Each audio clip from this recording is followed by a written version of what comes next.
It would be best if you're going to have some sort of ear administration that you would have a cotton balls with you, and I think we might have some, or you might have some in your nurse pack. So when you come over again, you've confirmed with him, and you're going to say, you know, Mr. Brown, I have your ear drops. This is for an infection you have in your ear. You're getting it in your left ear, and he's confirmed. We talked about it. And then you're going to make sure that it's not cold. You know, it's not been in the refrigerator, and it's room temp. And then you're going to turn his head to the side, okay? Since he's an adult, and I'm not going to really put it in there. So when you do take it out, you want to keep that as aseptic as possible. You don't want to touch it or anything. I'm going to put it back on because I don't want it to drip in our thing. But you're going to want to drip it in there. And so you're going to pull back his ear up and back and put how many drops is necessary. Before I put it in, I want to make sure I don't see anything like earwax hanging out that would need to be cleaned prior, but his ears look good. So we're going to do the drops that's necessary, put the cotton in there, kind of lay him to the side, and if he needed to go down further, he could. And then do the 5 to 10 minutes. So. Do they still use Q-tips to clean ears? No, you can use a Q-tip for the outside, but you can't go inside with a Q-tip. No. Okay. Yeah, because you'll just push it back in there. Yeah, but it's okay for the outside. Yeah.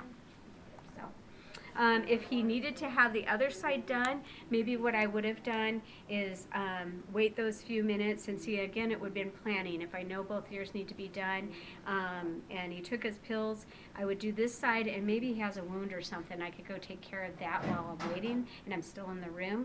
And then after 5 minutes, I could turn him this way, and that cotton ball is still there, and I could do that side. Does that make sense? Well, so that I'm not just twiddling my thumbs. I'm actually planning it out. So I'm in here. The other thing to consider with patient planning is if you have to go into isolation. So like when I'm doing my planning, and I mentioned to my clinical group, I showed them my brain sheet or my shift report sheet that I keep. That's my brains, my nurse brains.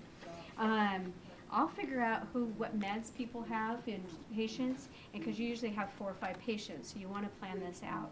If I have a patient that's in isolation with like all those meds that I have to give, but I have other ones that don't have as many, I would give those first, unless it was imperative I go do that. If I can, I'll get theirs done and settled in because they'll be faster, and then I'll be planning to be in that isolation with if they have a crushed meds and they have wound care, and let's say he has eardrops, he's got a lot of stuff, then I know I'm going to be in there probably 20 or 30 minutes. It's going to be a long time, so I'll do them last because then I'll be freed up. I can go in there and know that I can get it done. Does that make sense? That would be my thought process on planning. Only would I change that is if his meds were due right away and theirs were not, you know, but most of them are 9 o'clock meds or 10 o'clock, and so you could plan that, okay? So something to keep in mind.